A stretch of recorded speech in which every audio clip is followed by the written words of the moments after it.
Olá, muito boa noite para você. A partir de agora, você fica bem informado com o Ônibus TV. Finalmente, depois de muita espera, surge o primeiro avião da aviação Itapemirim. A NTT segue decisão judicial em favor da Contígio e suspende a inclusão de novos mercados para Nordeste. A Marco Polo lançou nos últimos dias a sua nova identidade visual. E aí, será um possível lançamento do G8 por trás dessa nova identidade?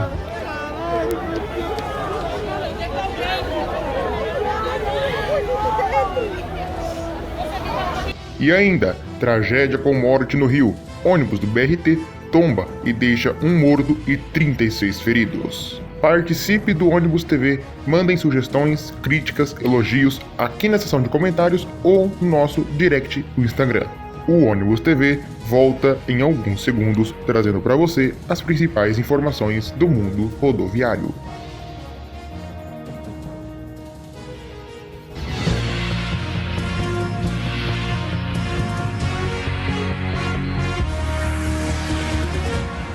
Um ônibus do sistema BRT do Rio de Janeiro tombou no início da última quarta-feira, dia 10 de março de 2021, no corredor Transoeste.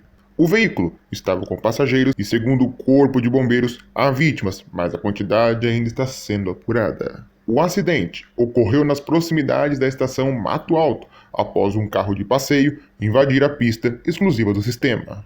Em nota, o consórcio BRT Rio informa que, ao menos no local, há uma pessoa morta.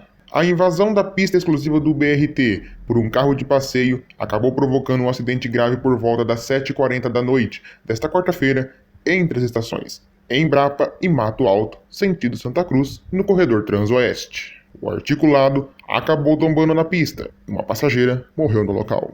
Cerca de 35 pessoas foram encaminhadas para os hospitais Lourenço Jorge, Rocha Ferreira, Pedro II, Miguel Couto e Getúlio Vargas. A equipe do BRT Rio segue no local acompanhando o atendimento às vítimas. O BRT faz campanhas permanentes para as suas redes sociais, alertando sobre o perigo de invasão à sua pista exclusiva por motoristas, motociclistas, ciclistas e pedestres. Ressaltamos que, apesar de trafegar em velocidade inferior àquelas verificadas nas faixas para automóveis e ônibus urbanos, um articulado precisa de mais tempo e espaço para realizar a frenagem total, o que torna qualquer invasão nas pistas exclusivas ainda mais perigosa.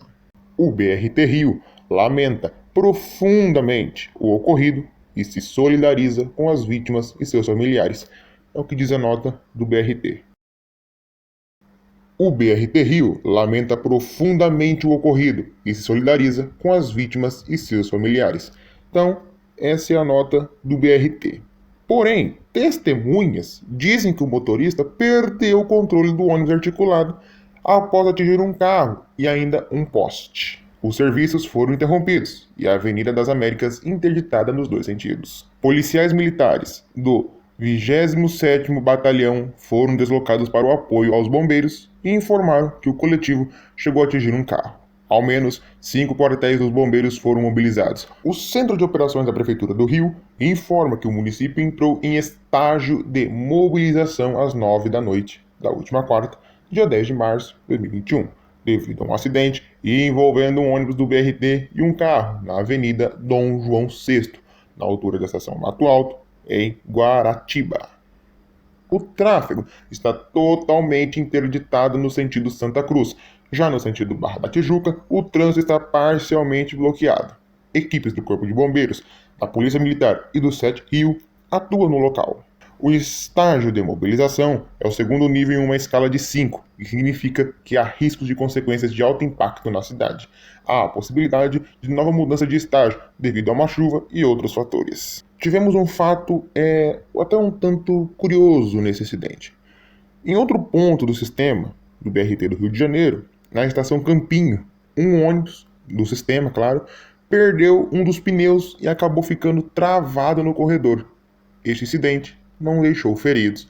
Nas redes sociais, imagens mostram o coletivo sem um dos pneus que estava no canteiro central. É aquela coisa, né? Todo cuidado é pouco. Hoje em dia não se brinca no trânsito, porque qualquer deslize tenha certeza que pode haver um acidente. Sobre o pneu que soltou, aí já é responsabilidade da empresa, né? Falta de manutenção e de respeito aos seus usuários. Você viu a nova identidade da Marco Polo. Algumas pequenas mudanças na tipografia que deixou a marca mais moderna. Eu não vou ficar falando muito aqui dessa marca, da nova tipografia. Só vou dizer que eu achei bonito. Sim, eu achei bonito. Desde o ano 2000 a empresa não mudava, então, ao meu ver, estava precisando já de uma mudança, de uma renovação. E essa renovação pode significar muito na Marco Polo, porque a gente sabe que existe uma grande expectativa de que a geração 8 de carrocerias seja lançada esse ano, no máximo ano que vem.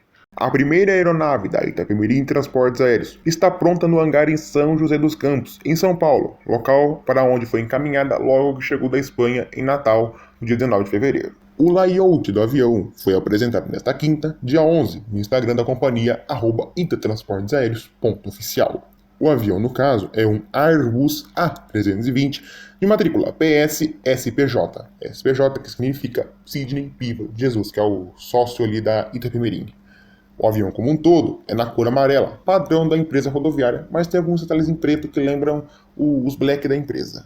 No Aeroporto Internacional de Belo Horizonte, em Confins, está um dos hubs da Itapemirim, ao lado de São Paulo, Brasília e Vitória. A previsão de inauguração do primeiro voo é entre 23 e 30 de março, ligando a capital mineira a Brasília, nossa capital federal. Nessa semana, o presidente do grupo Itapemirim, Sidney Piva, acompanhou de perto a finalização do layout da aeronave. A Superintendência de Serviços de Transporte Rodoviário de Passageiros publicou na Diário Oficial da União, na última quarta, dia 10 de março, na Portaria 218, que suspende os efeitos da Portaria SUPAS número 587, de 5 de agosto de 2020, que deferiu o pedido da empresa Nordeste Transporte Limitada para a inclusão de novos mercados em sua licença operacional. No âmbito de seu regime de autorizações e abertura de mercado, a NTT havia concedido à Nordeste mercados de Belo Horizonte, Betim e Lavras para Atibaia, Bragança Paulista e Campinas, por meio da Portaria número 587. Lembrando que Belo Horizonte, Betim e Lavras são cidades mineiras, Atibaia, Bragança e Campinas, cidades paulistas.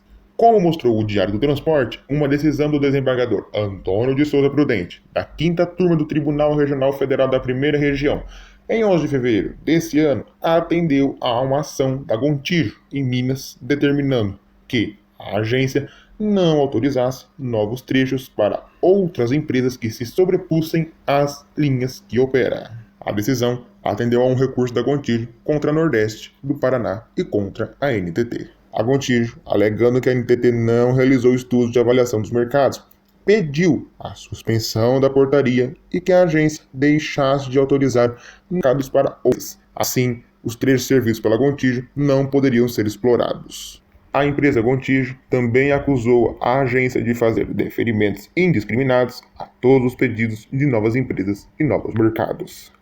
Afirma que a Agência Nacional de Transportes Terrestres, a ANTT, ao editar a deliberação número 955, de 22 de outubro de 2019, rompeu abruptamente com as regras de transição, tendo em vista que teria promovido a abertura de mercado, independentemente de definição dos casos de inviabilidade operacional. A empresa defende que, na sequência, a primeira requerida teria editado o decreto número 10.157/19, criando, na verdade, um novo regime jurídico para o transporte interestadual de passageiros em nítida invasão da competência legiferante a caracterizar ofensa ao princípio da reserva legal. Aduz que, com o suporte nesses dois últimos atos normativos, a NTT teria dado início ao processo de deferimento indiscriminado a todos os pedidos de autorização formulados à agência, dentre os quais se inclui o deferimento de outra outorga, a segunda ré Nordeste Transportes,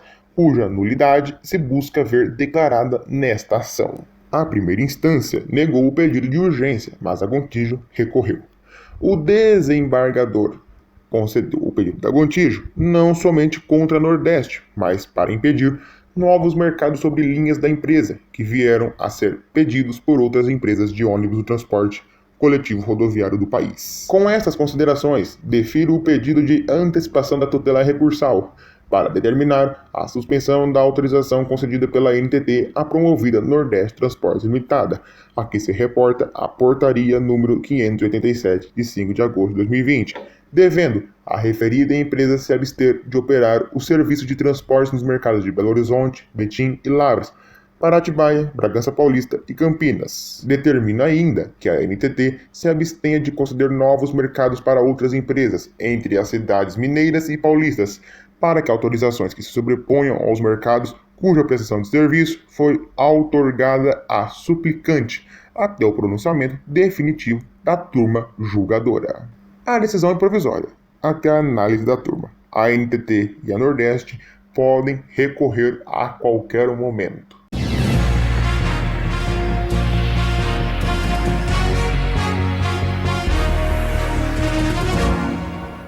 A edição de hoje do Ônibus TV fica por aqui.